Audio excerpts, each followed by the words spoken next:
2026 বিশ্বকাপের মাঠের লড়াই শেষ হয়েছে ঠিকই, কিন্তু গ্যালারি আর ড্রেসিং রুমের উত্তাপ যেন এখনো কমেনি। আর্জেন্টিনার জন্য এই বিশ্বকাপ উত্তর সময়টা কেবল রানার্স আপ হওয়ার কষ্ট নয়, বরং এক মহাকাব্যিক সংকটেরও। বিশ্বকাপ শিরোপা খোয়ানোর বেদনা কাটতে না কাটতেই আলবিসেলেস্তেদের উপর আছড়ে পড়েছে বিশ্ব ফুটবলের নিয়ন্ত্রক সংস্থা ফিফার আইনি খড়গ। মাঠের ফুটবল যেখানে শেষ হয়েছে, সেখান থেকেই শুরু হয়েছে এক তিক্ত কূটনৈতিক ও আইনি লড়াই। পুরো বিতর্কের মূলে রয়েছে ইংল্যান্ডের বিপক্ষে সেই নাটকীয় সেমিফাইনাল। থ্রি লায়ন্সদের 2-1 গোলে হারিয়ে ফাইনালের টিকিট কাটার পর যখন উৎসবের জোয়ারে ভাসছে আর্জেন্টিনা, ঠিক তখনই ডানা মেলে এক পুরনো রাজনৈতিক বিতর্ক।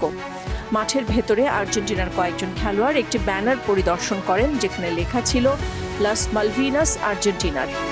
ফিফার শৃঙ্খলা বিধিমালা 13 নম্বর অনুচ্ছেদের 2 গ ধারায় অত্যন্ত কড়া ভাষায় বলা হয়েছে, কোনো প্রকার রাজনৈতিক বা অক্রীড়া সংক্রান্ত বার্তা প্রচারের জন্য ফুটবলের মঞ্চ ব্যবহার করা যাবে না।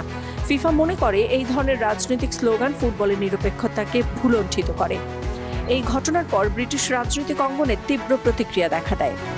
ইতিহাসের দিকে তাকালে দেখা যায় 2014 সালেও স্লোভেনিয়ার বিপক্ষে একটি প্রীতি ম্যাচে একই ধরনের ব্যানার পরিদর্শনের দায়ে আর্জেন্টাইন ফুটবল ফেডারেশনকে 20,000 পাউন্ড জরিমানা করা হয়েছিল।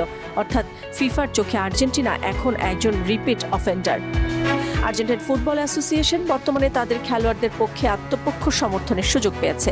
তবে ফিফা যেভাবে তাদের নিয়মের ধারাগুলো উল্লেখ করে অভিযোগপত্র গঠন করেছে, তাতে বড় ধরনের জরিমানা বা দীর্ঘমেয়াদী নিষেধাজ্ঞার সম্ভাবনা উড়িয়ে দেওয়া যাচ্ছে না।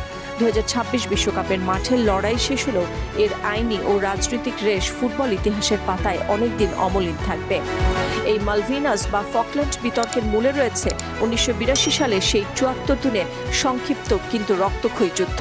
নাদিরা জাহান, সারা বাংলা।